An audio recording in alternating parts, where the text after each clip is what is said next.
আমার কাছে এক মেয়ে এসে বললো কি যে হুজুর, আমি তো এক হুজুরের কাছে গেছিলাম, উনি 60টা জিন জবাই করছে, আমার থেকে 2000 করে এক একটা জিনের 14,000 টাকা নিছে। তাই বললাম যে তো তুমি জিজ্ঞেস করলে না যে হুজুর আপনি যে 60টা জিন জবাই করলেন, আমার জিনটা কেন রেখে দিলেন, আমারটা তো আমার সাথে থাকলো, এটা কেন হইলো?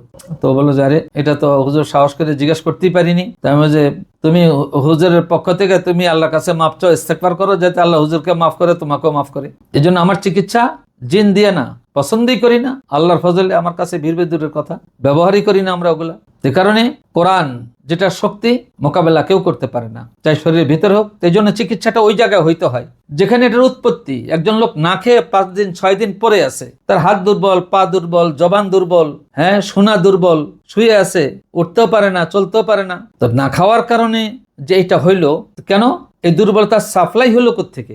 না খাওয়ার কারণে যেখান থেকে শক্তির সাপ্লাই হতো সেখান থেকেই শক্তি পায় না, দুর্বলতা সাপ্লাই হয়ে গেছে। এখন তাকে কি ডাক্তার দেখাবেন নাকি তাকে পেটে খানা দিবেন? ডাক্তার দেখান, কত বড় ডাটের কথা এটা। হ্যাঁ ঠিক, ডাক্তার দেখান, যেটার জন্য ডাক্তার দেখাইতে যেটা দেখাতে হবেই, আমরা তো ডাক্তার দেখাই। পেটে খানা দাও, তো এখান থেকে সবখানে শক্তির সাপ্লাই বা বিনা ডাক্তারে উনি সুস্থ হয়ে যাবে। যে কুফরি যেখানে বসত করে ওখানে চিকিৎসা দাও, ওখান থেকে কুফরি নিধন হয়ে যাবে, এই লোকটা সুস্থ হয়ে যাবে।